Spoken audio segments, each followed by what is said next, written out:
राजीव प्रताप रूडी जिंदाबाद। हमारे बीच नमस्कार, मेरा नाम चंदन भारती है और अभी मैं बोध गया में हूँ महाबोधि सांस्कृतिक केंद्र में। यहाँ पर पूर्व केंद्रीय मंत्री राजीव प्रताप रूडी और वर्तमान में सांसद हैं, उनका आगमन होने वाला है। आप देख सकते हैं कि साफ साफ उनके जो एजेंडा है, एजेंडा 2025 दृष्टि बिहार, बिहारी आगे, बिहार पीछे क्यों, एक तोरण द्वार बनाया गया है महाबोधि सांस्कृतिक केंद्र के गेट के पास में। और एजेंडा 2025 यूँ कह सकते हैं कि बिहार में जिस तरह से सरकार बदली है, साथ साथ राजनीतिक करवटें भी बदल चुकी है, हर कोई का अपना अपना मिजाज बदलना पड़ रहा है, एजेंडा बदलना पड़ रहा है। तो 2025 में बीजेपी का क्या एजेंडा है, इससे आप खुद समझ सकते हैं कि बड़े बड़े कद के जो नेता हैं उन्हें अब बिहार के जो नेता हैं, खासकर रविशंकर हों या राजीव प्रताप रूडी जी हों और भी बड़े केंद्र के जो नेता रह चुके हैं, उन्हें आगे करने की कोशिश की जा रही है। इस कवायद में लगे हुए हैं कि किसी तरह 2025 तक जितने भी जनमानस हैं उनको जोड़ा जा सके और एक मतलब उन लोगों को बताया जा सके कि उनका विजन क्या है। आप देखिए, और भी लिखा हुआ है, पक्का है इरादा, बदलना है बिहार, बदलेगा बिहार, एजेंडा 2025 से। यानी 2025 में बात होगी कि 2025 तक अपने बिहार को कैसे ले जा सके। एजेंडा है ताकि लोग से सम्मान कर सकें और ये एजेंडा तमाम कई तकरीबन जिलों में जाने वाले हैं नेता और उनको बताने वाले हैं अपनी बात को, अपनी पार्टी की बात को। और भी कुछ लिखा हुआ है कि बिहारी आगे, बिहार पीछे क्यों का नारा देते हैं। कुछ भी बातें हो सकती हैं, इनका अपना एजेंडा में हो। बाकी क्या कहा पूर्व केंद्रीय मंत्री और वर्तमान के सांसद राजीव प्रताप रूडी ने, आइए देखते हैं। बिहार के बारे में वो पोखरा वाला वीडियो दिखाना, एक स्वागत का, एक कि बिहार कहां से शुरू हो रहा है।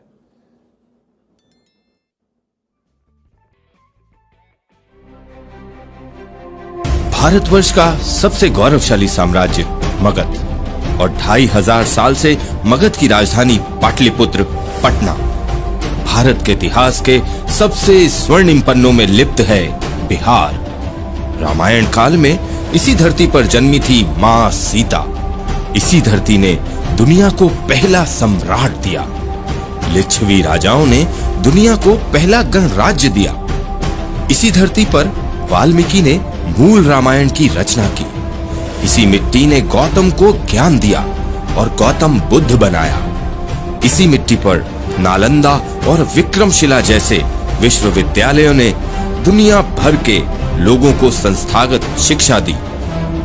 ये भूमि है वीरों की, भगवान बुद्धा की, चाणक्य की, आर्यभट्ट की, कालिदास की। ये भूमि है आंदोलन की, ये भूमि है बिहार। बिहार, हम हर भाषण में, हर किताब में बिहार को इस रूप में देखते हैं, लेकिन एक आज बड़ा सवाल लेके हम आपके बीच में आए हैं कि बिहारी आगे है और बिहार पीछे क्यों। है नहीं सच्ची बात कि बिहारी पूरे भारत और दुनिया में सबसे आगे है, लेकिन बिहार पीछे है, आखिर क्यों। और सब लोग, आप लोग जानते होंगे कि मेरा 30 साल का राजनीतिक जीवन है। मैं 30 साल से सांसद हूं, छपरा की धरती पर हूं, लेकिन फिर भी बहुत कम लोग मेरे बारे में बिहार में जानते थे। तो हमारे मित्रों ने, विभाग के लोगों ने एक छोटा सा वीडियो बनाया है, तो जो शायद मेरे बारे में थोड़ा सा आपको बता सकेगा, ताकि कल अगर घर लौटिएगा, अपने बच्चों से बात करना हो, अपनी पत्नी को बताना हो कि भाई क्या करने गए थे, फिर भाषण देने गए थे, फिर नेता का भाषण सुनने गए थे, आखिर किससे मुलाकात हुई आपकी। तो बुजुर्गों से आशीर्वाद लेते हुए वो मेरे बारे में एक छोटा सा परिचय है, जो शायद देश का मैं इकलौता एक ऐसा सांसद हूं। 30 साल का राजनीतिक जीवन हुआ बिहार में। 1990 में हम विधायक बने और उसके बाद पिछले 25 साल से सांसद हैं। अटल जी की सरकार में भी मंत्री रहे और मोदी जी की सरकार, लेकिन शायद बिहार नहीं जानता था। तो सबने कहा कि थोड़ा अपने बारे में भी बताइए। तो एक छोटा सा वीडियो है 2 मिनट का, शायद इससे मेरे जीवन के बारे में थोड़ा सा, और दुनिया का अकेला, मैं एक ऐसा व्यक्ति हूं जो सांसद और पॉलिटिशियन तो हूं, वकालत भी करता हूं, लोगों को केस लेके लड़ता हूं, प्रोफेसर भी हूं मगध यूनिवर्सिटी के कॉलेज में, और पायलट भी हूं। मुझे खुशी है कि आप लोगों के समाज में आकर के, आपने लोगों के बीच में, तो एक छोटा सा परिचय, क्योंकि आप लोग को सोने नहीं देना है। 40 मिनट में आपको एक नई नई चीजें मिलेंगी जो बिहार ने शायद एक राजनेता से कभी नहीं देखा होगा। शायद आपको ऐसा लगे। My video. जन जन का मन जीत जिसने, गगन में ऊंची उड़ान भरी, जीतने को हर मुश्किल घड़ी, खुद से है प्रतिज्ञा करी। आ जाए मेरे सामने रास्ता कठिन कांटों भरा, जब तक न मंजिल पा सकूं थमेगा नहीं कारवां मेरा। आसमां की सरहदों को नाप, उड़ा सुखोई मिसाल बने आप, युवा आंदोलन में छोड़ छाप, शिक्षा अभियान से जुड़े आप, सुंदर हरित हो धरा अपनी, ऐसा कदम उठाते हैं ऐसे ही नहीं ये हमारे साहसिक नेता कहलाते। विद्यार्थी नेता के रूप में पंजाब विश्वविद्यालय से राजनीतिक सफर का आरंभ किया। 1990 में बिहार विधानसभा में चुनकर भारतीय राजनीति में कदम रखे। 1996 में छपरा की जनता ने उन्हें सांसद चुना। सन 1999 में बिहार छपरा की जनता ने अपने प्रिय नेता को एक बार पुनः लोकसभा भेजा। 1 सितंबर 2001 में तत्कालीन श्री अटल बिहारी वाजपेयी जी की एनडीए सरकार में वाणिज्य और उद्योग राज्य मंत्री रहे और उसके बाद 24 मई 2003 में आपने देश के नागरिक उड्डयन मंत्री का कार्यभार सफलतापूर्वक देखा। 2014 के लोकसभा चुनाव में बिहार की जनता का स्नेह और आशीर्वाद लेकर अंधेरों फिर संसद तक पहुंचे। रोशनी ये चली, जन जन को साथ लिए, रोशनी ये बढ़ी। रहेगा कि किस व्यक्ति आया था। अब हम मूल विषय की तरफ आते हैं और आज का मूल विषय बिल्कुल भिन्न है, कोई राजनीति नहीं है और आज मेरा कोई विषय किसी राजनीतिक पार्टी के खिलाफ भी नहीं है। मेरे 3 दशक के राजनीतिक जीवन में अलग अलग पीढ़ी के लोग आए। इस दरवाजा को बंद कर दीजिए प्लीज और बंद करके रखिएगा। और मेरे 30 साल का जीवन बिहार के इस राजनीति में समाप्त हो गया। जो लोग आए उन लोगों ने अच्छा ही किया होगा, कोई मुझे आपत्ति नहीं है, मुझे कोई आपत्ति नहीं है।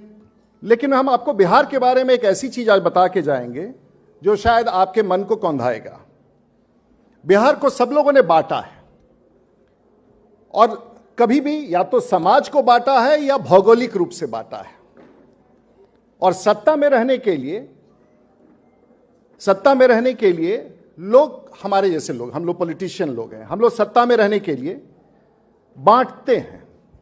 कभी भौगोलिक रूप से बांटते हैं और कभी सामाजिक रूप से बांटते हैं ताकि हम कुर्सी पर बने रहें। और अंग्रेजों ने भी हमें बांटा। जब अंग्रेजों को जब आंदोलन की ध्वनि सुनाई देने लगी तो उस समय बिहार को, पहले पश्चिम बंगाल, बिहार और उड़ीसा एक था। तो जब सत्ता का, जब अंग्रेजों को संकट होने लगा तो उन लोगों ने कहा कि भाई इस प्रांत को बांट दो।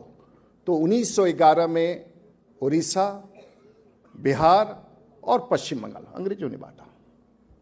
चलते आए उसके बाद इतिहास में और देश आजाद हुआ। बिहार भी उसमें संविधान के तहत एक प्रांत था और भौगोलिक बंटवारा एक बार नहीं, बिहार का 2 बार हुआ है और दोनों बार राजनीतिक सामाजिक विषयों को लेकर के हुआ है। दूसरी बार जब हम चल के आए हैं और वो आपको कहां पहुंचाया, मेरे सवाल, हम उस 2 मिनट और लगेगा आपको समझाने में। वहां से जब हम चल के आए तो देश आजाद हुआ, संविधान बना, सब लोगों ने मिलकर संविधान बनाया। हमारे यहाँ के डॉक्टर राजेंद्र प्रसाद, बाबा अंबेडकर, सबका बड़ा सम्मान। तो पहले समाज थोड़ा सा बटा और मेरा भी ऐसा मानना है कि वो समाज जब थोड़ा सा बटा लेकिन वो जरूरी बंटवारा था। और उस समय संविधान में हम लोगों ने एक आरक्षण का प्रावधान किया, जाति, अनुसूचित जनजाति और आरक्षित किया। बिल्कुल सही था, 10 साल के लिए किया, पिछले 60 साल तक बढ़ाते रहे। और मेरा ऐसा मानना है कि उस समाज को पूरे भारतवर्ष में जरूरत थी। लेकिन बिहार में उसके बाद क्या हुआ और देश में फिर क्या हुआ? उसके बाद देश चलता रहा और फिर देश में हुआ कि भाई एक बड़ा आंदोलन और शुरू किया जाए। और उसमें 1990 में आकर के माननीय विश्वनाथ प्रताप सिंह जी ने कहा कि नहीं साहब, देश में फिर एक बार सामाजिक बदलाव लाना है। और समाज को फिर एक बार लोगों ने बांटा। शायद बिहार के लिए भी वो लाभकारी होगा, देश के लिए भी लाभकारी होगा, हमारा इस पर कोई डिबेट नहीं है।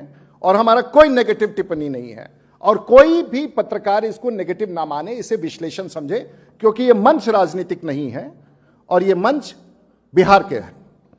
1990 में मंडल कमीशन आया, हम सबको आपत्ति नहीं है, आपने बंटवारा कर दिया, और उस समय पिछड़ा आरक्षण आया, पूरे देश ने स्वीकार किया, हम चलते रहे और बिहार ने भी स्वीकार किया। लेकिन बिहार में वहां रुका नहीं मामला, और उसके बाद एक समय ऐसा आया कि 2007-8 में पिछड़ा को आपने श्रेणी 1 और 2 में बांटा और अति पिछड़ा में बांट दिया। पता नहीं राजनीति था, उससे लाभ होने के लिए ही बांटा होगा। जब भी कोई राजनीतिक निर्णय होता है तो पिछड़ा और अति पिछड़ा चलाया, और उसी समय उसके आगे पीछे एक दलित और महादलित बना दिया। हम लोगों ने दलित के लिए आरक्षण दिया था, लेकिन उसमें से वो भी ठीक किया, हमें उसमें भी कोई आपत्ति नहीं है। लेकिन इसके पहले एक और बंटवारा हुआ, और बंटवारा उस समय हुआ क्योंकि भारतीय जनता पार्टी के कुछ बड़ी संख्या लोग झारखंड में थे और बिहार में एक और समाजी समीकरण का था। तो 1990 के बाद एक और बिहार का भौगोलिक बंटवारा हुआ, और वो बंटवारा विकास के लिए नहीं हुआ। वो बिहार का बंटवारा पूरे खनिज को छोड़ करके, झारखंड के आंदोलन तो था ही, लेकिन वो राजनीतिक बंटवारा था, सत्ता में बने रहने का बंटवारा था। और एक बार फिर आपने बिहार को झारखंड से अलग करके बंटवारा किया, सत्ता में बने। आप सोचिए कि किस प्रकार से हर बार हम लोगों ने बांटा और बांट करके बिहार के लोगों को यह विश्वास दिलाया कि बिहार बहुत तेज गति से आगे बढ़ेगा। हम सब लोग आने वाले देश, दुनिया में सबसे बड़े, संभ्रांत और सबसे अमीर और सबसे ताकतवर राज्य के रूप में उभरेंगे। और ये सब करते करते हमारे जैसे व्यक्ति का 30 साल निकल गया। मेरे राजनीतिक जीवन का 10 साल से 15 साल लालू प्रसाद जी के साथ निकल गया, अगला 15 साल नीतीश कुमार जी के साथ निकल गया, आगे भी निकलता जा रहा है। और 3 दशक तो इस बिहार के राजनीति में बहुत लोग सांसद और विधायक नहीं रहते हैं। मेरा सौभाग्य हुआ कि मैं 26 साल में इस राज्य में विधायक हो गया, और 30 साल की यात्रा के बाद मुझे लगा कि कहीं ना कहीं अब बात तो करना ही पड़ेगा। और बात करने के लिए हमने अपने मित्रों को भेजा। पता नहीं आप लोगों के गांव में कभी विनोद सम्राट, कभी दिलीप सिंह, कभी कमलेश जी, कभी अनिल मुखिया, कभी धर्मेंद्र चौहान, कभी उपनेश जी, कभी रमेश जी, कभी गोपाल बाबू, आप सब लोगों से जाकर के पिछले 6 महीना में गांव-गांव जाकर के मिल रहे हैं कि कभी रूडी जी को बुलाना है। तो रूडी जी आए कैसे? तो विवाह मंच ने कहा कि रूडी जी को बुलाते हैं हम, अगर अपनी बात रखना चाहते हैं तो हमारे सामने। और आज मेरा सौभाग्य है कि इस मंच से गया के और गया जिला के बुद्धिजीवियों को, छात्रों को, नौजवानों को इतनी बड़ी संख्या में मुझे संबोधित किया।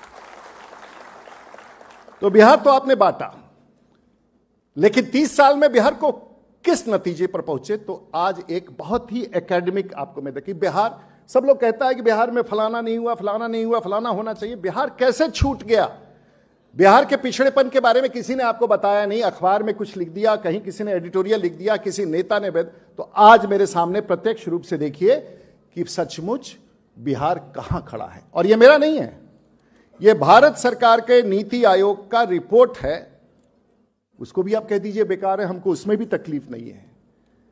लेकिन आज मैं यही सवाल छोड़ के जाने वाला हूं कि बिहार में आने वाले दिनों में कोई राजनेता आपके पास आए, कम से कम इतना तो आप जरूर पूछ सकते हैं कि जो रूडी जी बात कह रहे हैं कि सही कह रहे हैं कि गलत कह रहे हैं। तो देखिए बिहार के बारे में सच्चाई, और 5 मिनट का समय हमको दीजिए। प्रेजेंटेशन।